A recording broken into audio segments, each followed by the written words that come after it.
Bueno, queridos patitos, vamos a conmemorar el hecho del nacimiento del teléfono rojo, un 20 de junio de 1963. Hay que aprender de los errores en comunicación, como se puede ver en la película 13 días, que está comentada en extenso en este canal, en un conversatorio íntimo. Pero ciertamente después de la crisis de los misiles de Cuba, en el año 1962, hubo una situación en la que pensaron, es bueno el hecho de tratar de vincular la paz a la comunicación y disminuir la posibilidad de errores técnicos. Luego, ciertamente, vemos en 1983 el asunto de el teniente coronel Petrov, es que Casco Petrov, cuando vio como había 5 puntitos que se acercaban a la Unión Soviética en dirección a Moscú y pensó, la OTAN, Estados Unidos, no va a atacar la Unión Soviética con 5 misiles, por muy nucleares que puedan ser.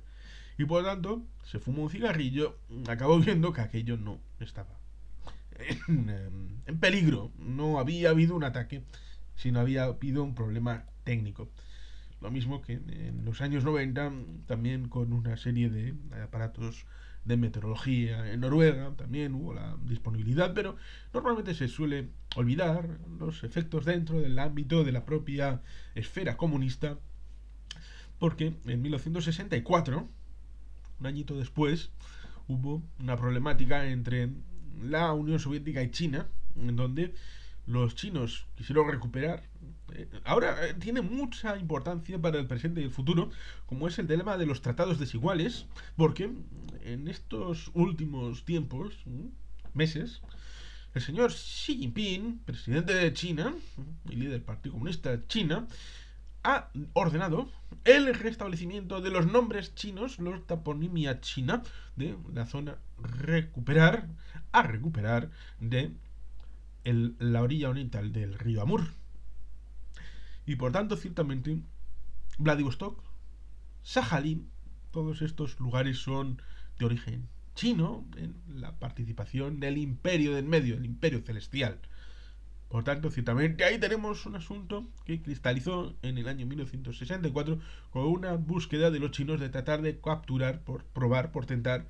Luego se dice, oh, es que lo de Perejil era de chiste, de risa. Ya bueno, era un tanteo de la monarquía marroquí a ver hasta qué punto era posible avanzar en otras zonas. Y ahí lo dejamos, porque tenemos un vídeo interesante sobre la operación Romeo Sierra. Aquella que algunos se chotearon, pero era la respuesta proporcional a lo que Marruecos en el fondo estaba intentando. Y China, en el fondo, lo que intentaba era testar las fuerzas soviéticas y hasta qué punto podían llegar con la recuperación de según qué territorio en el ámbito de Siberia. Porque el objetivo a largo plazo de los chinos es tratar de recuperar su territorio, el que históricamente le ha correspondido en Siberia.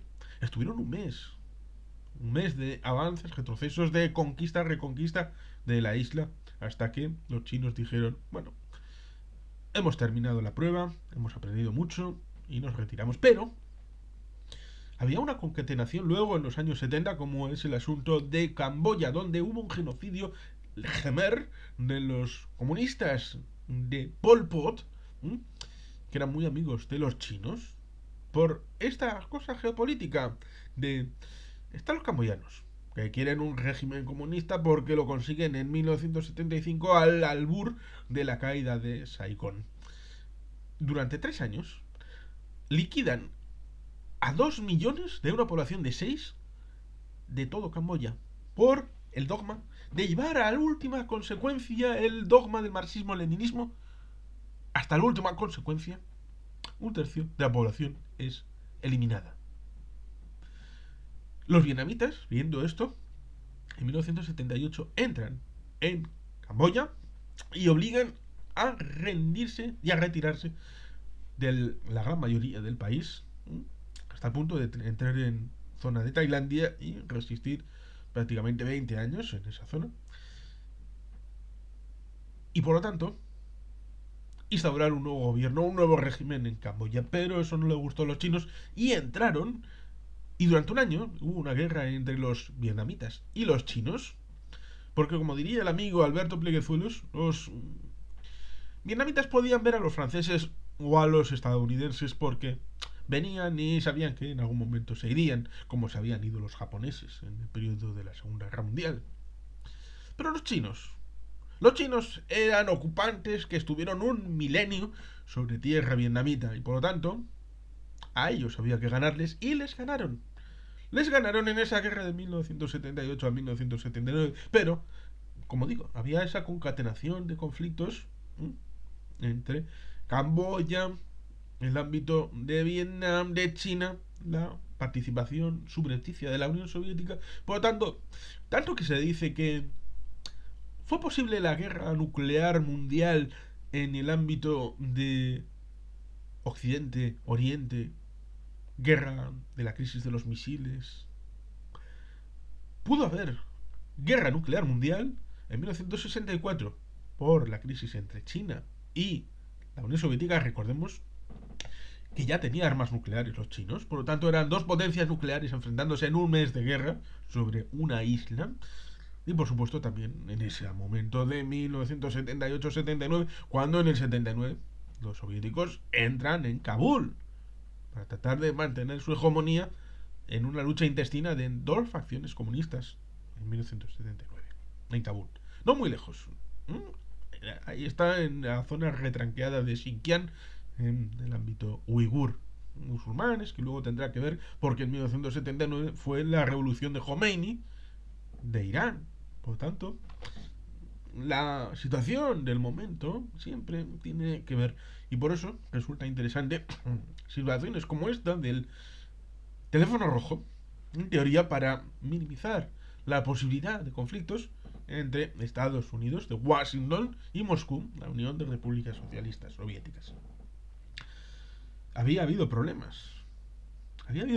Por ejemplo, Francis Gary Powers, el piloto del U-2, que había sido derribado en los momentos en los que iba a haber una conferencia en Viena entre el premier Khrushchev y John Fitzgerald Kennedy, quien acababa de entrar al gobierno el 20 de enero de 1961. Por lo tanto, ciertamente un sabotaje un poco interno, un poco externo, porque fue el primer momento en el que el techo de altura al que volaban los U-2 fue alcanzado por las fuerzas de misiles de la Unión Soviética.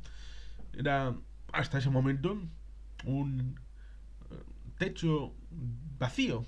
Era posible enviar esos aviones de gran altura para fotografiar la Unión Soviética y saber lo que estaba sucediendo allí dentro, por lo menos en el ámbito y el rango de vuelo de estos U-2, porque evidentemente las situaciones como por ejemplo lo que pasó en cierta instalación nuclear a finales de los años 50 no fue conocido sino hasta mucho tiempo después, y que fue la medalla de bronce. Es decir, conocemos Chernóbil, el número 1, conocemos Fukushima, es el número 2, pero el número 3, el ranking de los accidentes nucleares, es este, del que aprendieron algunas cosas que, por defecto y en secreto, aplicaron inicialmente en el ámbito de Chernóbil, cuando se sucede el 26 de abril de 1986. Y por lo tanto, ciertamente, ahí tenemos elementos que aprender. Elementos que aprender en tanto en cuanto la prevención de las guerras es algo necesario. Pero lo que no puede ser es el hecho de que el instrumento se convierta en el objetivo. Está muy bien la comunicación, pero antes hay que argumentar el hecho de que no es posible la paz cuando se tienen intereses para no obtenerla, y cuando se tienen intereses de que el otro adopte una posición para con tú mismo, y lo que sea contrario es contrario a la paz. No puede ser, pues, ciertamente, por ejemplo, el hecho de que haya ahora responsables de cuentas en Twitter, porque en teoría cuando uno tiene una cuenta en Twitter o en Facebook o en otras redes sociales, uno es responsable de lo que pone, que digan, oh, Estados Unidos, el mayor agresor del mundo mundial. el mayor imperialista del mundo mundial. Ya, bueno, las cosas que hizo la Unión Soviética en el siglo XX no están mal, ¿eh? A la hora de la injerencia. El hecho de que se diga, no, Rusia jamás ha tenido intereses imperiales en África. Mentira. El problema está en que ellos tenían el gran juego, el gran tablero del siglo XIX, preveyendo también el pasado con la situación en Alaska y antes la situación en Siberia. Por tanto, era una especie de cruzada continental lo que tenían los rusos, ¿no? Y por lo tanto, ciertamente no podían distraer recursos para unas aventuras en África, a pesar de que Nuevo Moscú está encima de la mesa. O las aventuras que tuvo Cuba. Cuba es el mayor injerencista en la segunda mitad del siglo XX, como lo prueban cosas que ha publicado Fernando Díaz Villanueva. Y por tanto, ciertamente, las injerencias en Venezuela, en el ámbito antillano, en un montón de países, desde el Bogotazo del propio Colombia, pues tenemos ahí un montón de elementos, por ejemplo, ya las guerrillas en Guatemala, en El Salvador, la participación en Nicaragua, Granada, Panamá, porque, bueno, la situación de Noriega es bastante vidriosa en temas de drogas, la información que pasaba a veces a través de Washington como agente de la CIA, pasó a La Habana. Por lo tanto, ciertamente ahí hay cosas vidriosas donde se llevan la fama los Estados Unidos, pero otros detrás están cargando la lana a la hora de hacer cosas que son injerencia en determinados países. El ejemplo más claro últimamente es el de Ucrania.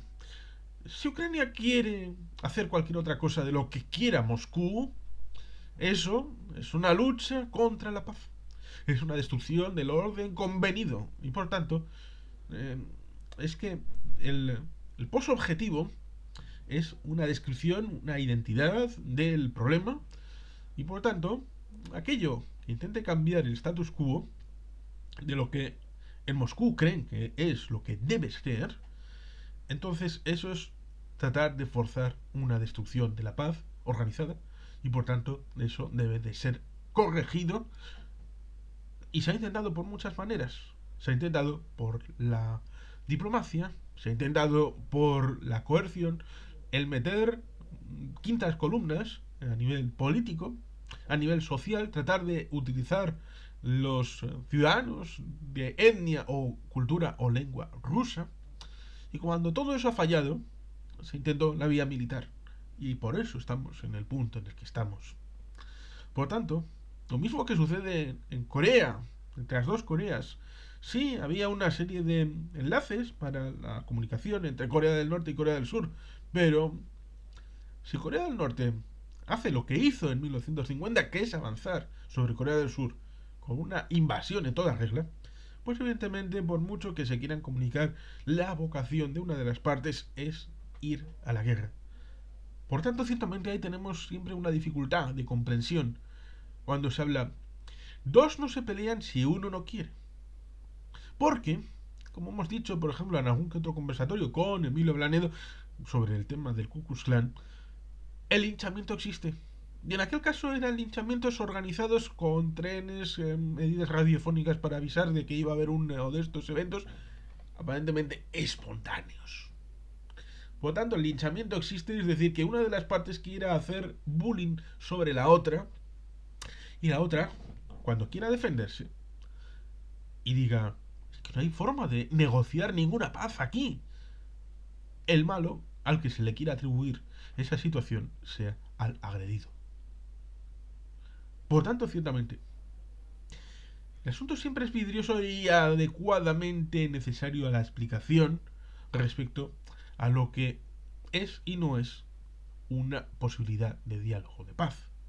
Porque en el ámbito de octubre del 62 no fue solo el ámbito de la comunicación lo importante, sino las diferentes posturas respecto a la necesidad geopolítica y geoestratégica que existía encima de la mesa, como es el hecho de que los Estados Unidos lo que querían era pervivir la doctrina Monroe de América para los americanos y que no hubiera ningún otro país que metiera zarpa en América. Ninguno. Y por eso, en el siglo anterior, hubo solamente la posibilidad, en tiempos de la guerra civil estadounidense, de que Francia tuviera la idea de meter a Maximiliano en México con el Segundo Imperio, creo que es el segundo, porque el primero fue de Iturbide, y tuvo que salir en 1865. Estaba hablando de 1965 porque recuerda al otro país que hubo una situación parecida, como es la injerencia de la OEA en el ámbito de República Dominicana, que en el año 1861-65 hubo la posibilidad de la reincorporación a las Españas, pero cuando terminó la situación, pues como había sido un producto de una guerra civil interna y una de las partes pensó que había necesidad de un padrinazgo y se buscó en España la antigua potencia ocupante. Por lo tanto, ciertamente, cuando terminó la guerra civil en el norte, hubo la posibilidad de restablecer el padrinazgo y, por tanto, ninguna de las partes quiso, sobre todo España, que como vio que aquello no era algo mayoritario, sino producto de una guerra civil, dijo, oh, vámonos de aquí, primo, nos vamos de aquí, que no hacemos aquí nada, que nos están dando pal pelo y nos están matando gente así de gratis. Luego, pues la situación en el año 1965 respecto a complicaciones electorales y manda el otro, que entronca en parte con lo vivido en 1954 con la United Fruit Company en Guatemala, con Jacobo Arbenz, por supuestamente haber comprado armas en Checoslovaquia. Yo creo que en ese momento todo el mundo que no podía, que no tenía posibles para comprar a uno de los grandes, compraba armas en Checoslovaquia, fuera de izquierda, de derecha, de arriba, de abajo.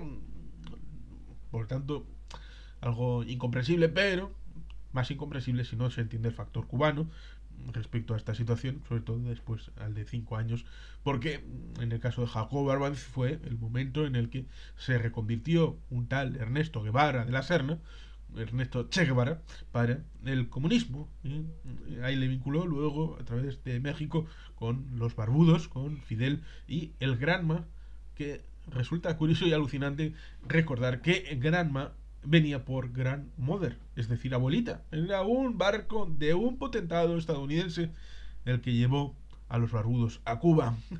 Qué cosas. La memoria, ¿eh? La memoria es importante.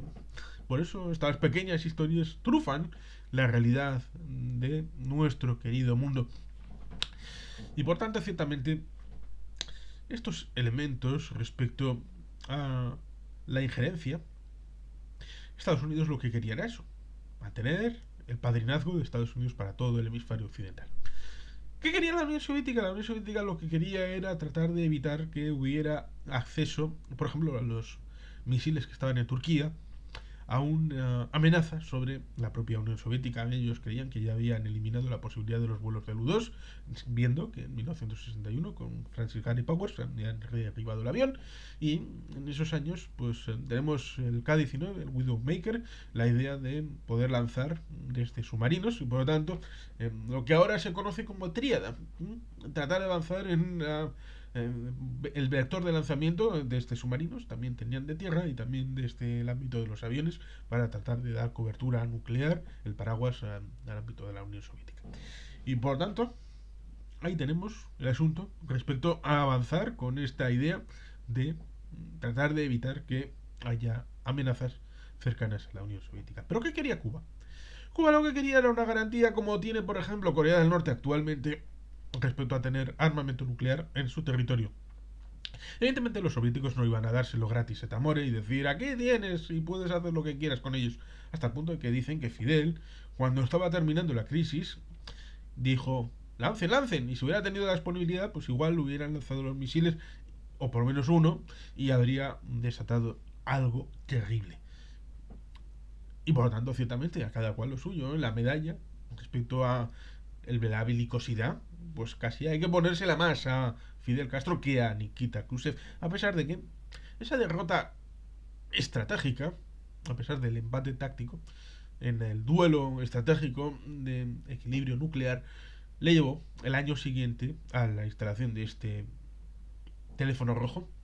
En 1964 es cuando, estando de vacaciones, le fueron a buscar y le dijeron: camarada Nikita Sergeyevich, usted está muy cansado, mucho cansado. a pesar de que no llevaba tanto tiempo en el mando, ¿no? El camarada Stalin había muerto en 1953, habían pasado solamente una década, ¿no? Y el camarada Stalin había estado prácticamente 3 décadas al mando de la Unión Soviética. Pues le dijeron, camarada, usted está muy cansado, seguro que no quiere alargar las vacaciones. Y no volvió, y el nuevo líder fue Leónidas Brezhnev. Y por tanto, ciertamente ahí hubo un problema que fue central en el cambio de liderazgo, este asunto de la crisis de los misiles en Cuba. Porque la cosa se podría haber desmadrado. Y se vio que en este caso, dejar la última palabra al que está en medio era un error. Lo cual ciertamente contradice la situación de 1938 en Checoslovaquia, en el que las potencias decidieron a espaldas de Checoslovaquia. Por tanto, no es posible hacer un único modelo de gestión de crisis, sino hay que conocer los ingredientes de cada crisis para una mejor resolución. Y para eso tal vez ayuda a tener una comunicación directa y no intermediarios. Y por eso tal vez se hizo el teléfono rojo. Pero bueno, ¿qué sabré yo de la historia? Ya me lo han dicho alguna vez en algún comentario. Por tanto, queridos patitos, sin más, es que ricasco, agur bat.